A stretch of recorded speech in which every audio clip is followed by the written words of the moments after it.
from the bottom, ain't no problems, we gon' make a way. Got no coach on the field, but we making plays. Hey, look, don't worry, we gon' be okay. Hey, look, why? Cause we gon' make them pay. We from. I saw real quick. Pitt taking on Georgia Tech.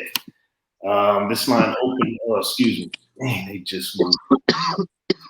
They have to stay the screen. This line opened up in favor of Pitt -3. This line lies at 3.5. The total's at 55.5. Right now, that line's at 58.5. Pitt, they're 3-1 against the spread and 3-1 on the year, while the Yellow Jackets are 2-2 on the year, 3-1 against the spread. Get to these actual factuals real quick. Pitt, they're coming off a 77-7 victory over New Hampshire, while Georgia Tech upset North Carolina at home 45-22. Pitt, they're 4-1 against the spread last 5 games. They're overset 11 out of last 12. They're 4-1 straight up last 5 games. 4-2 against the spread last 6 games against G Tech. They're 5-1 straight up last 6 games when playing against G Tech. And they're overset 7 out of the last 8 games when playing against an Atlantic ACC opponent. Georgia Tech, they underset 4 out of the last 6 games. They're 3-7 straight up in the last 10 games. The unders 4 out of the last 5 games against Pitt.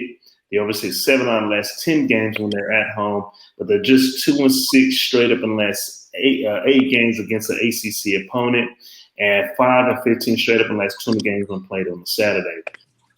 Marley, do you have anything on this play? I don't have an official play. I lean toward Pitt. I think that Georgia Tech win was an aberration. It is because North Carolina can't play no goddamn defense anyway. They can't stop a nosebleed. And if they offense could go to sputtering, which it did, they'll get beat. But I like this team. I like Kenny Pritt. I watched them go into Tennessee, get a win for me in Tennessee. The only loss is to the Western Michigan team, which we know Western Michigan is one of the best teams in the MAC. But neither one of them has really played anybody. This game wasn't on my radar. I don't have an official play, but I'll lean Pitt.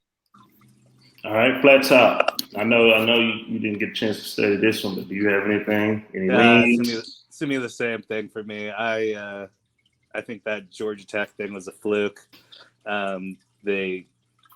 North Carolina just couldn't get anything going, and I honestly did not even have this on my ACC. Let me ask y'all this before I give my pick out. Why do y'all think it was a fluke for G Tech? I watched the Georgia Tech team last year. Like Gibbs, the sophomore, they was freshmen last year. I remember watching him. He good, like he legit. He can really run the ball. That's not the freshman quarterback I watched last year, Davis. I think he's a freshman now. I don't know what happened to the other. So early this year, Pitt starting quarterback, which was the only 5-star quarterback they've had in a long 5-star player in a long time.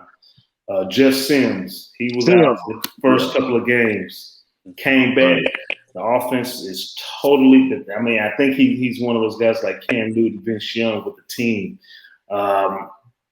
It just looked like a totally different ball club. This is year 2 under that coach, so everybody's known the system. Like I said, they do got a stud in the backfield running the ball as well. This is a young team. They won some money last year. Oh yeah. So I'm gonna shoot my shot with this one. I think I'm gonna have to take G Tech with the money line for an upset in the early action. I just think this team with Sims, he's a dynamic player. He should have been at Florida State. Say it again. Yates is at quarterback. That's what I'm saying. Sims ain't playing, is he? Sims played last week. Sims went off against North Carolina. Oh, that was his first game back.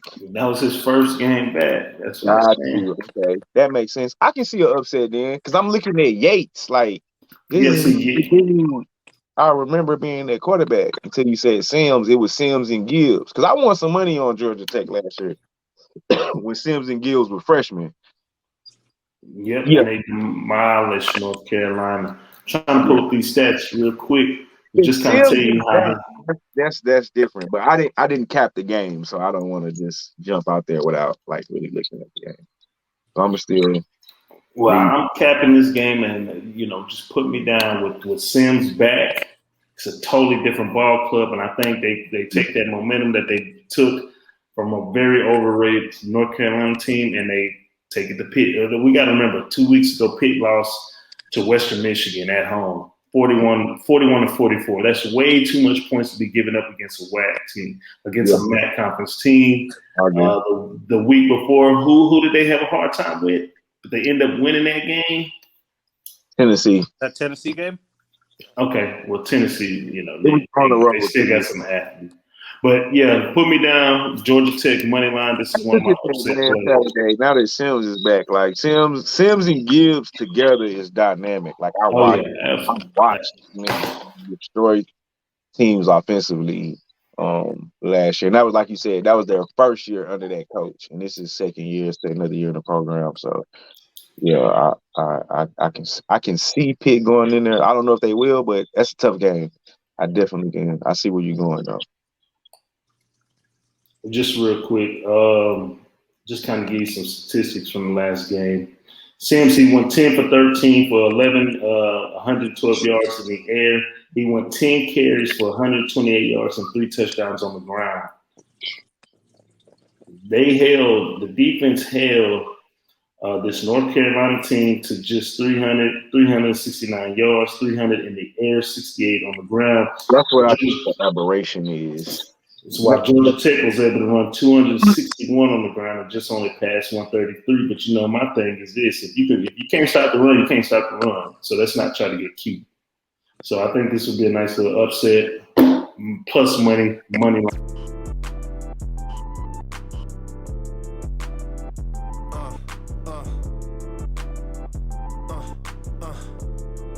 Check it out. Look, we from the bottom, ain't no problems, we gon' make a way. Got no coach on the field, but we making plays. Hey, look, don't worry, we gon' be okay. Hey, look, why? Cause we gon' make them pay. We from